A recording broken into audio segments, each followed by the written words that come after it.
Chapter 13. The Forest. Nico and Septimus pulled their boat up onto a shingle beach in a small inlet on the edge of the forest. Nico knew it well. This was where he always moored his boat when he came to visit his brothers. They had sailed about 5 miles downriver from the castle on the outgoing tide.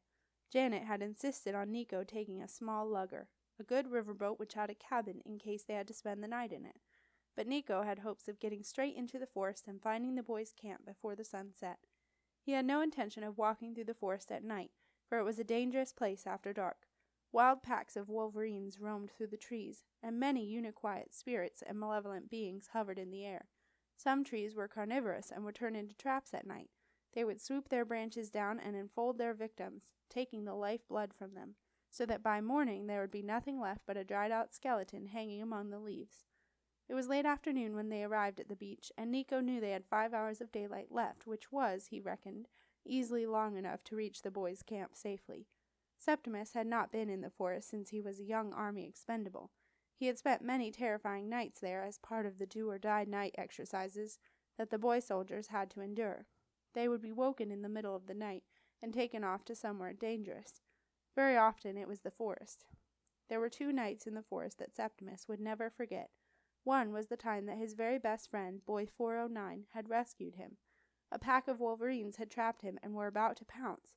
Boy 409 had rushed to his side, yelling so loudly that the lead wolverine had, for a brief moment, become confused, and in that moment Boy 409 had hauled Septimus to safety.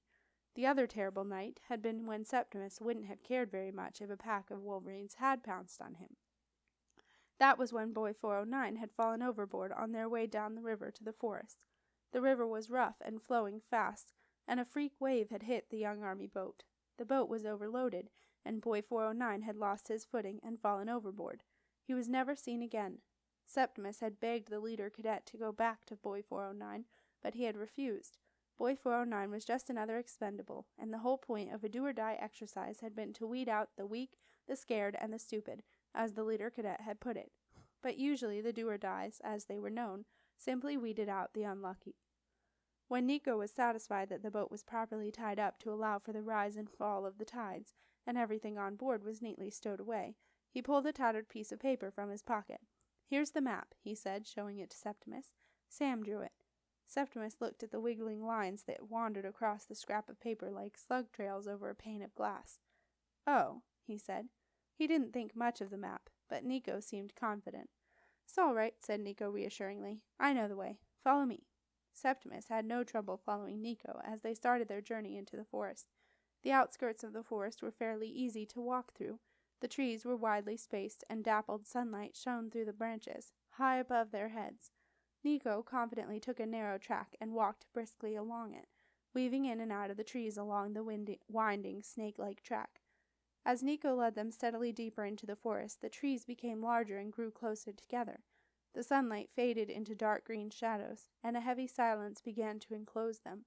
Septimus kept close behind Nico as the track grew narrower and more overgrown. Neither of them spoke. Nico was trying to remember the way, and Septimus was occupied with his own thoughts. He was wondering what he was doing, walking deep into the forest when he had set off to go to the farmlands. Jenna must be miles away by now on the other side of the river, and here he was going in the opposite direction, just because Nico had persuaded him to. After a while, Septimus broke the silence and said, "Are you sure they'll want to help?" "Of course they will," replied Nico. "They're our brothers, aren't they? Brothers stick together, except for Simon, of course."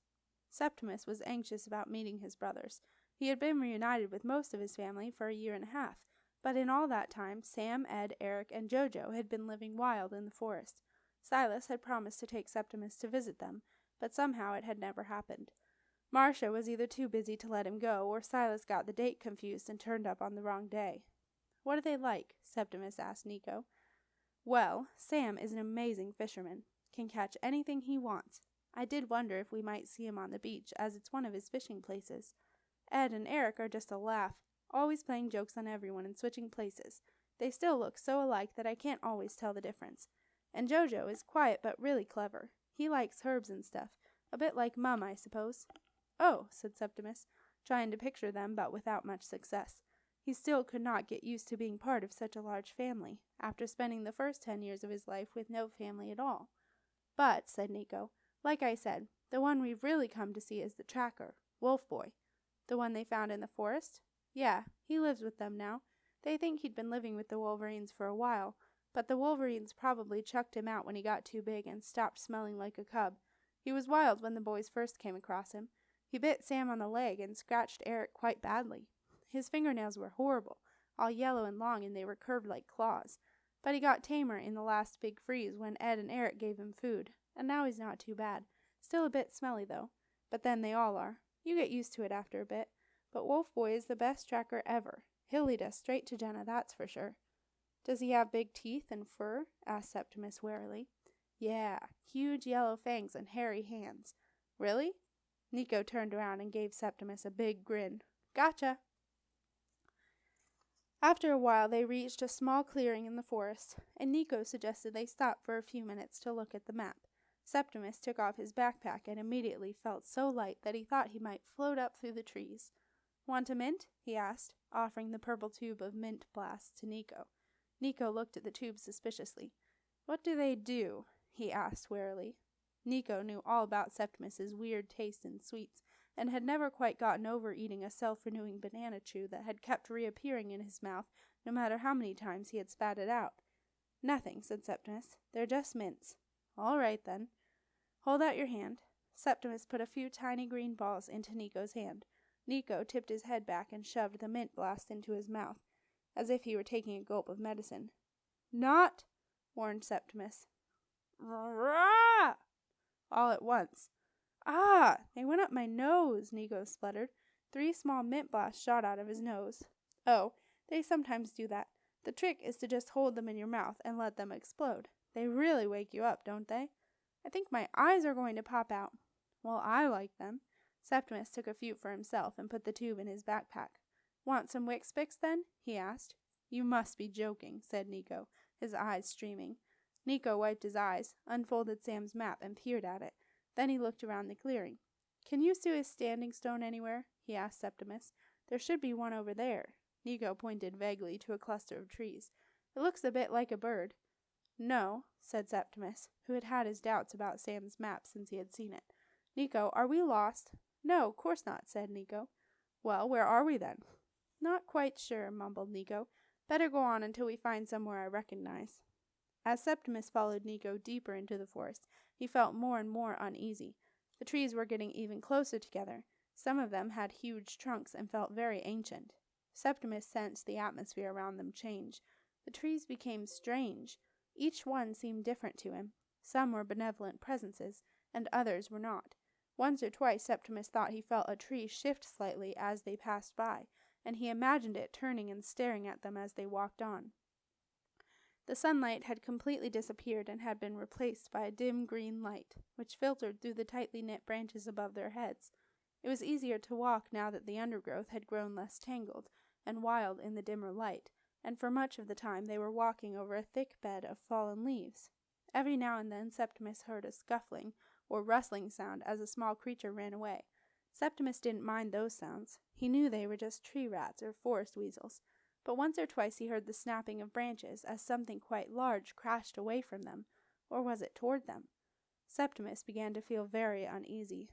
They had been in the forest for what seemed like hours, and he was sure that the daylight, such as it was fading into twilight. As he followed Nico, he could see no sign of a track, and he began to wonder if they were lost. But still Nico doggedly pushed on through the ferns and bracken, and Septimus dutifully followed him until they reached a small clearing. Septimus stopped. Now he knew they were lost. Nico, he said, we've been here before, an hour ago. Look, I recognize that hollow tree with the puffballs all around it. Nico stopped and looked at Sam's map. We can't be lost, he said. Look, here we are. Septimus looked where Nico's stubby finger was pointing. Oh, that squashed ant, you mean? What squashed ant? Nico squinted at the map, which was hard to see now in the fading light. After a few seconds of staring at the scruffy piece of paper, Nico said, Oh, that squashed ant. We're lost, aren't we? Said Septimus. Oh, no, I don't think so. Look, I agree that may be an ant, but we're still on the track here, and if we follow it along, There. See, we come to the camp. Honestly, Sep, we're almost there. They set off again with Septimus reluctantly following. After a while he said, We've been here before too, Nick. We're just going around in circles. Nico stopped and wearily leaned against a tree. I know, Sep. I'm sorry. We're lost.